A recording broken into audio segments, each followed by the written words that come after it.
Hello बच्चों, कैसे हो सभी।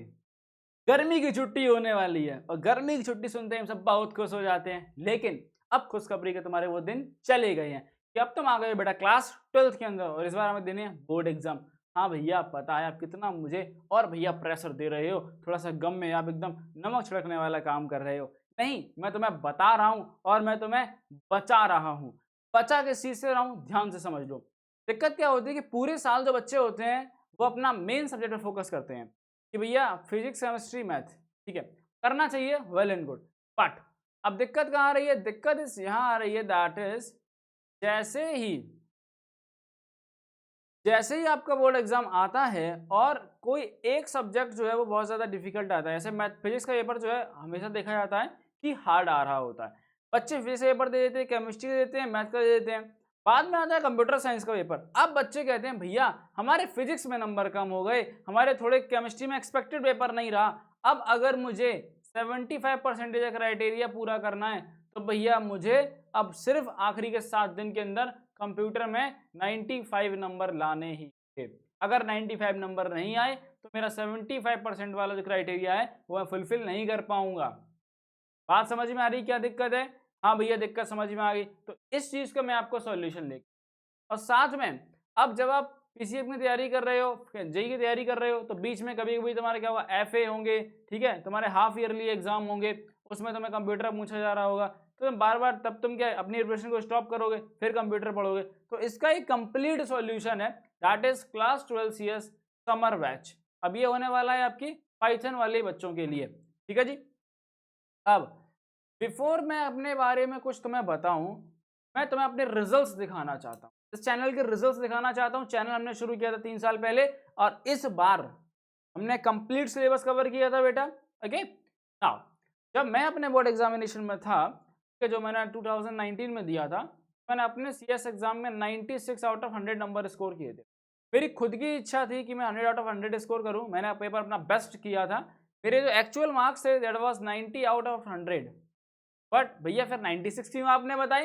96 बेटा इसलिए बताया बिकॉज मेरे में जो है कॉपी में नंबर्स ऐड सही से नहीं हुए थे, ठीक है। अब 2 नंबर कहाँ गए? वो थोड़ा मेरा एक नंबर रिराइट में चला गया था और एक नंबर नेटवर्किंग में मेरा कहीं चला गया था, ठीक है जी। अब ये वो बच्चे हैं जो कि चैनल पर आ रहे थे, ठीक है। लास्ट में मैंने एक छोटा सा क्रैश कोर्स लॉन्च किया था, बच्चों की बहुत डिमांड आ रही थी, तो उसमें ये बच्चे हैं कुछ, ओके, जो अच्छे अच्छे नंबर लेके आए। अब आप देख सकते हो कि बच्चा खुद से कह रहा है कि भैया 93 नंबर आए कंप्यूटर साइंस में, ओवरऑल 78 परसेंटेज हो गई, यानी कंप्यूटर साइंस में इस बच्चे की जो है 75% वाला जो क्राइटेरिया था वो बचा लिया है। बात समझ में आ रही है नहीं आ रही है? अब ये बच्चे देख रहे हो, ओवरऑल इसका नंबर है कितना, 97.6 परसेंटेज है। कंप्यूटर साइंस में कितने हैं? 98 आउट ऑफ 100 मार्क्स। इस चैनल पर 2 बच्चों ने स्कोर किया है 98 आउट ऑफ 100, ठीक है। देखो बच्चे बेटा बहुत सारे पढ़े चैनल से और मैं इस बात की गारंटी दे सकता हूं कि जिस बच्चे ने इस चैनल पर लेक्चर्स सारे देखे हैं वो बच्चा फेल नहीं हो सकता। कोई भी ऐसा बच्चा नहीं होगा जिसने सारे लेक्चर्स देखे हो और उस बच्चे के नंबर बहुत ज्यादा कम आए हो, यानी कि फेल हो गया हो, यानी कि उसके 30 के अंदर नंबर आए हो। कोई भी बच्चा अगर सारे लेक्चर्स उसने पढ़े हैं तो उसके एटलीस्ट नंबर बता रहा हूं मैं, एटलीस्ट, कितना भी बेकार बच्चा होगा, यानी कि 45 से कम नंबर किसी बच्चे के नहीं आए होंगे। यानी अगर मैं मान लूं कि उसे 25 नंबर भी मिल गए होंगे, जो कि बहुत ही कम होते हैं, 25 भी मान लेता हूं मैं, तुम्हारा ये कितना हो जाता है, यानी 70% से नंबर किसी बच्चे कम नहीं होंगे इसमें, इसने चैनल सही से फॉलो करा है, ठीक है। अब हम बात करेंगे दैट इज, और आपको रिजल्ट्स दिखाए, पहले हम रिजल्ट्स देख लेते हैं, ठीक है। एक और बच्चा है that is thank you sir I got 98 in CS. 98 बहुत बच्चों का ड्रीम स्कोर होता है बेटा, that is 100 out of 100 score करना, ये बहुत बड़ी बात है। फिर आप देखोगे भैया आई गॉट 90 आउट ऑफ 100, ठीक है, मतलब 90 तो बच्चों के ऐसे आए पूछो मत। देखो ये ऐसा बच्चा था, ये कह रहा था भैया मैं कंप्यूटर साइंस में फेल हो सकता हूँ, लेकिन मैंने कहा तुम बस वो करो जो मैं तुम्हें बता रहा हूँ, और नंबर देख रहे हो 60 नंबर आए हैं इसके सीएस में, 60 नंबर सीएस में आए। अब जरूरी नहीं है बेटा कि ये बच्चा स्टार्टिंग से पढ़ रहा हो, कुछ बच्चे क्या होते हैं कि भैया पेपर से 5 दिन पहले आ गए, तो मैं उनको उनके हिसाब से चीजें बताता हूँ। अभी अगर हम स्टार्ट कर रहे हैं तो हम स्टार्टिंग के हिसाब से चीजें कर रहे होंगे, जितना टाइम होता है उसमें मैं आपको बेस्ट चीजें करवाऊंगा, ओके। इसके बाद आप देखो भैया इनके नंबर 38 आए हैं। अब 38 का नंबर ये नहीं है कि इनके जो है सिर्फ ये थ्योरी वाले नंबर है, ठीक है, दैट इज इनके नंबर 68 मार्क्स पा गए हैं ये। बात समझ में आई? या चलो हो सकता है 38 वाले भी हों, वैसे 38 वाले तो नहीं है जहाँ तक मुझे याद है, बट स्टिल ये बच्चा फिर ऐसा होगा कि बहुत लेट आया होगा या फिर ये फेल हो रहा होगा, ठीक है। अभी तो मैं एक बच्चा दिखाता हूँ मैं ऐसा ही, भैया 94 नंबर कंप्यूटर में, ठीक है। 90s तो मतलब ऐसे आए ना पूछो मत, ठीक है। अब आप देखो सेम भैया मेरे को भी कंप्यूटर साइंस ने बचा लिया, वैसे 74% बन रही थी, कंप्यूटर साइंस में 96 नंबर आ गए हैं, ठीक है। ये 90s तुम देख रहे हो, यहाँ 96 आ रहे हैं, यहाँ 90 आ रहे हैं, 98 आ रहे हैं, ठीक है। अब परसेंटेज कितनी हो गई, 80% हो गई। क्या बात समझे कि अगर कंप्यूटर साइंस नहीं होता तो 74 परसेंटेज था, कंप्यूटर की वजह से 96 सॉरी कंप्यूटर की वजह से सीधा 80% हो गई है, ओके। और देख लीजिए आप, पहले आप देख लीजिए अच्छे से रिजल्ट समझ लीजिए, ठीक है। बच्चे 89 नंबर आए भैया, 88 नंबर आए हैं, ठीक है। ये एक बहुत स्पेशल केस है, इसलिए मैंने डेट्स इसमें मेंशन करी हैं। आप देखो डेट क्या है, 28 मार्च, आपका पेपर था बेटा 2 अप्रैल को। क्या पेपर था, 2 अप्रैल को, ठीक है। 28 मार्च को बच्चा मेरे पास आता है, hello sir please start 4 days strategy ले आइए, बहुत डर लग रहा है, बस आप ही मेरी आखिरी होप हो, पास होने वालों की मदद करवाओ सर, टॉपर्स को तो सब लोग सपोर्ट कर रहे हैं और हेल्प कर रहे हैं, I hope you will reply me soon. मैंने इस बच्चे को प्रॉपर बताया कि बेटा कैसे कैसे तुम्हें करना है, कैसे इस कंडीशन में क्या चीजें करनी चाहिए, और आप बच्चों के नंबर देख सकते हो, नंबर उसने स्कोर करे हैं 45 आउट ऑफ 100, ठीक है। अब देखो यार, टू बी ऑनेस्ट ये बच्चा फेल हो रहा था, आप समझ सकते हो इसकी कंडीशन, बट ये पास हो गया, ये बहुत बड़ी बात है, ठीक है। उस बच्चे के लिए बहुत बड़ी बात है, उसे बहुत अच्छे से पता है ये फीलिंग, ओके। इसके बाद आप देख लो, ये बच्चा रेगुलर चैनल से पढ़ रहा था, 83 मार्क्स। एक और बच्चा है 61 आउट ऑफ 100, और आप देख अभी आप देखते जाइए, देन वी हैव 87 मार्क्स आए हैं भैया, ओवरऑल 90% बन रहा है भैया, सीएस में 92 पूरा आपकी वजह से है, ओके। 87 आए हैं भैया, 67 आए हैं भैया, ठीक है, 91 आउट ऑफ 100 आए। अब आप देख रहे हो कि टीचर एक ही है बट स्टूडेंट्स के स्कोर अलग अलग है। इस पे क्या मैटर करता है, इसमें डिफरेंशिएट क्या है कि आपने अपनी तरफ से कितना एफर्ट मारा, आपने कितना रिवीजन करा, ओके। अब ये देखो भाई, ये बहुत स्पेशल स्टूडेंट है हमारे लिए, दैट इज आपसे पढ़ के भैया 81 ले आया। अब यहाँ स्पेशल क्या है, वरना मैं भी स्कूल के बच्चों की तरह कंपार्टमेंट दे रहा होता। बात समझ में आई, अगर आप चीजें एग्जीक्यूट करते हैं, नंबर सीएस में स्कोर करना बड़ी बात नहीं है, बट इस टाइम पर पेपर पैटर्न चेंज हुआ है तो आपको चीजें अच्छे से करनी पड़ेंगी, इन डेप्थ बेटा पता होना चाहिए। नाउ वी हैव 19 सीएस भैया, 97 आए हैं, ठीक है, 62 आउट ऑफ 100 आए हैं। चलो अब हम बात करते हैं जो हमारा ऑन गोइंग बैच है, जिस बैच में आप लोग आने वाले हैं, वहां पर अभी जो हम चैप्टर जो हमारा 11th के बेसिक्स है उसको हम कवर कर लिए हैं। अब जो आपको अभी जो हो चुका है वो आपको मिल रहा होगा in the form of recordings, ठीक है। बहुत ज्यादा नहीं है, 6 से 7 क्लास हो रहे होंगे अप्रोक्सीमेट, तो आप उसको ईजिली कर सकते हैं। और सबसे बड़ी बात है कि हम सिर्फ एक हफ्ते में 4 क्लास ही रखते हैं, जिससे आपका बहुत ज्यादा बर्डन ना क्रिएट हो। मैं सिर्फ तुमसे उतना टाइम मांगता हूँ कि बस मेरा जो 1 घंटा है ना वो बस दे दो, 1 घंटा और 10 मिनट तुम्हारे जीवन मांगता हूं मैं 4 दिन सीएस के लिए, ज्यादा मैं आपको काम नहीं करवाता हूं। अब आप देख सकते हो दैट इज बैच का फीडबैक है ये। Greetings of the day sir, I have joined the Python batch since the beginning and I just want to say that the way you teach is amazing, you explain each and every concept really well and I love and the live code which to run add to it. देखो यार क्या है, कभी कभी आपको चीजें समझ में नहीं आती हैं, जब बच्चे डाउट पूछते हैं लाइव मेरे से, लाइव मुझसे, तो मैं क्या करता हूँ, एक बार मैं थ्योरी समझा देता हूँ, उसके बाद एडिशनल एक बार ना लाइव कोड करके और दिखा देता हूँ, तो मैं और अच्छे से समझ में आ जाए, ठीक है। Overall it is worth to join the batch and also one thing I found different from others is that you are always try to explain us life experiences. यार देखो ये मेरी आदत है, जब आप लाइव बैच में होते हो तो मैं आपको डेली कुछ ना कुछ चीजें बताता हूँ जो कि आपको आगे लाइफ में बहुत ज्यादा काम में आ रही होंगी। चीजें अभी आपको समझ में नहीं आएगा बट जो बच्चे हैं उन्हें पता है, ठीक है।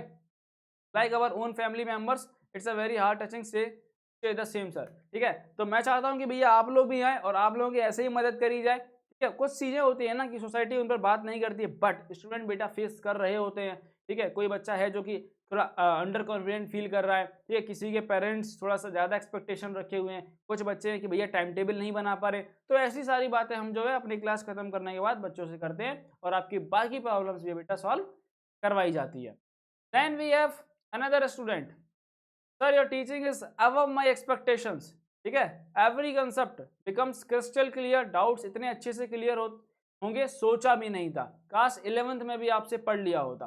ठीक है, ऐसे ऐसे बच्चे हैं बेटा जो कि 11th में जिनका स्कोर कितना है भैया, इनके बेसिक्स क्लियर नहीं थे। ठीक है, ये वो बच्चा है भैया, बेसिक्स हमारे बहुत अच्छे नहीं थे, इसलिए कह रहे कि काश 11th में भी आपसे पढ़ लिया होता। Okay, then we have another student we have, I am really satisfied, all the concepts are crystal clear. ठीक है, अब बाकी आप देख सकते हो, समझ सकते हो चीजों को। Okay, you can see that now. अब बात करते हैं बैच के डिटेल्स के बारे में। बैच की ड्यूरेशन कब तक होने वाली है भैया? सिलेबस तुम्हारा मैं जून में खत्म करा दूंगा, और कोई टॉपिक ऐसा नहीं चलेगी बहुत तेज पढ़ा दिया भैया हमें कुछ समझ नहीं आया, ऐसा बिल्कुल भी नहीं होने वाला। सब तुम्हें समझ में आएगा और सब बहुत अच्छे से पढ़ाया जाएगा। ठीक है, तुम्हें हर चैप्टर के बाद में क्वेश्चंस कराए जाएंगे, और उसके बाद में हर चैप्टर के बाद तुमसे टेस्ट जरूर लिया जाएगा, बिकॉज टेस्ट बहुत इंपॉर्टेंट होता है। ठीक है, और यूजुअली क्या करता हूँ मैं, जब लाइव क्लास में ना पिछली वाली चीजें बच्चों से रैंडम किसी से उठा के पूछ लेता हूँ। ओके, तो थोड़ा सरप्राइज टेस्ट टाइप चीजें हो जाती है। लाइव क्लास होगी हमारी एक हफ्ते में 4 क्लासेस हो रही होंगी, और हम गूगल मीट के थ्रू क्लास कर रहे हूँ, जिससे कि आप लाइव मैं आपको देख सकता हूँ, आप मुझे देख सकते हैं, हम दोनों आपस में बात लाइव क्लास में कर सकते हैं, जिससे कि हमारे कोई और भी अगर डाउट रेज हो रहे हैं तो वो भी हम सॉल्व कर देते हैं आप लोगों के। देन भैया अब किसी की अगर मान लो लाइट चली गई, वाईफाई की दिक्कत आ जाती है, तो आपको क्या है, रिकॉर्डिंग्स अवेलेबल हो जाती है, और रिकॉर्डिंग्स आप बोर्ड एग्जाम तक कभी भी 10 बार देखो, 4 बार देखो, 40 बार देखो, कोई दिक्कत नहीं। देन पर्सनल मेंटरशिप, ये बहुत इंपॉर्टेंट चीज है। दैट इज कि भाई अगर तुम कुछ भी पूछते हो, ठीक है, आउट ऑफ योर सिलेबस, आपको बताया जाएगा, तुम्हारी हेल्प करी जाएगी। And the most important thing, instant doubt support. जैसे ही डाउट तुम्हारे आता है, किसी बच्चे को जैसे ही डाउट आता है, क्लास वहीं रोक दी जाती है, सबसे पहले उस बच्चे का डाउट क्लियर किया जाता है, उसके बाद बेटा हम आगे बढ़ रहे हो। ओके, देन लाइव कोडिंग, आप स्कूल में चले जाओ, आप ऑफलाइन कोचिंग में चले जाओ, ऑफलाइन कोचिंग में कोई तुम्हें लाइव कोडिंग करके नहीं दिखा रहा होगा। स्कूल में भी जो है बस तुम्हारी लेफ्ट बनी हुई, तुम्हें पता तुम क्या करते हो, जाके बैठ जाते हो, टीचर कहता है बेटा कोड करो, तुम बस छाप देते हो।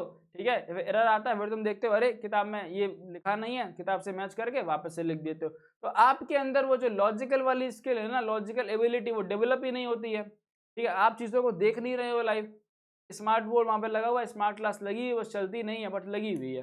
ठीक है, ये सारी चीज़ें आपको बहुत अच्छे से पता है बेटा। ओके, देन बहुत सारे बच्चे पूछते हैं भैया बैच की टाइमिंग क्या होने वाली है? मुझे पता है तुम सब सुबह स्कूल जाते हो, ठीक है, शाम में तुम सब अदर कोचिंग जाते हो, फिर अभी जो टाइम हमारा 9 से 10 का टाइम है। अब जब समर वेकेशन हो जाएगी उसके बाद हम एक टाइम डिसाइड करेंगे, और सभी लोग एक टाइम पर जो टाइम डिसाइड होगा उस पर हम क्लास ले रहे होंगे, या फिर हम इस सेम टाइम को भी रख सकते हैं। ओके, टाइमिंग्स के हिसाब से कोई इशू है तो आप मेरे को मैसेज कर सकते हैं, हम उसको एडजस्ट कर सकते हैं। And this time last date to enroll is that is your 20 May. 20 May last date इसलिए रखी गई बिकॉज उसके बाद अगर आप आते हैं तो फिर जो चीज़ें हो चुकी हैं फिर आपको थोड़ा सा दिक्कत होगी बेटा, और वो मैं आपको नहीं चाहता हूँ।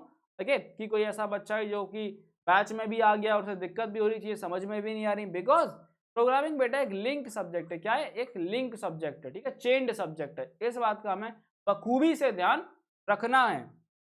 देन वी हैव, अब भैया हम बैच की फीस, भैया ये बता दो भैया कितनी फीस लग रही है।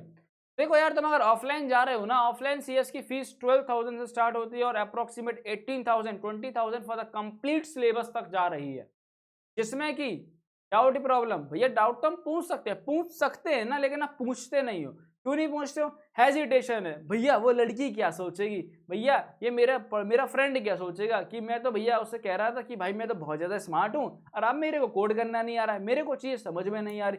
एक हेजिटेशन रहती है बच्चों के अंदर। आपने देखा होगा कोचिंग में बहुत कम बच्चे डाउट पूछ पाते हैं इस हेजिटेशन की वजह से। यहाँ तुम्हें कोई हेजिटेशन नहीं है, आप ग्रुप में मैसेज कर दो, मेरे को पर्सनल मैसेज कर दो, ठीक है, और कम हेजिटेशन है। ठीक है, थोड़ा सा कॉन्फिडेंस जब आ जाएगा, मैं तो सबसे क्लास में ही पूछता रहता हूँ इंडिविजुअली कि बेटा आपको आया, आपको आया, आपको नहीं आया। ठीक है, धीमे धीमे वो चीज़ें एक बॉन्ड बन जाता है, आपको चीज़ें और अच्छी समझ में आ रही होंगी। And no live coding, offline coaching में चले जाओगे, व्हाइट बोर्ड लगा होगा, बस आराम से वो भी ऐसे लिख के बता दिए और बस। तो इस तरीके से बेटा नहीं होता है। ठीक है, चीज़ें अगर आपको लाइव दिखाई जाए तो आपको ज़्यादा अच्छी समझ आती हैं। तो मैं फीस ऑफर कर रहा हूँ, that is complete syllabus at 3499 but अगर आप 20 मई तक एनरोल कर लेते जो कि लास्ट डेट है एनरोल करने की, तो आप 2999 पर एनरोल कर सकते हैं। अगला सवाल, भैया एनरोल करना कहाँ से है? तो एनरोल करने के लिए आपको बता देता हूँ, that is we have form दिया हुआ है, डिस्क्रिप्शन में फॉर्म दिया है, आप उस फॉर्म पर क्लिक करेंगे तो लिंक आपको दिख जाएगा डिस्क्रिप्शन में। फॉर्म पे क्लिक करना है, फिल कर देना है, सारी डिटेल्स बहुत अच्छे से फिल करनी है, ईमेल, फ़ोन नंबर्स आपको ध्यान रखना है इस बात का। उसके बाद कुछ वक्त आप हमें थोड़ा दीजिएगा, उसके बाद आपको पेमेंट कंफर्म करने के बाद में आपको डिटेल्स जो हैं वो मेल पर सेंड कर दी जाएंगी। अब ये बात बेटा आपको ध्यान रखनी है, दैट इज कि 20 May is the last date. अगर 20 मई तक जितने भी बच्चे आ जाएंगे कोई दिक्कत नहीं, जितने भी बच्चे इनरोल कर रहे होंगे उनको पढ़ाया जाएगा। ओके, अब आपको एक बात और ध्यान रखनी है, दैट इज अगर आपके अंदर कोई भी क्वेरीज है इसके बाद, वैसे मैंने सारी क्वेरी कवर कर ली है, आप मेरे को ईमेल कर सकते हैं, ये हमारा ईमेल है। अगर आप इंस्टाग्राम पे चलाते हैं, फोर्स नहीं कर रहा हूं, अगर हो तो आप इंस्टाग्राम पर भी मैसेज कर सकते हैं, इंस्टाग्राम हैंडल मैंने आपको दे दिया है।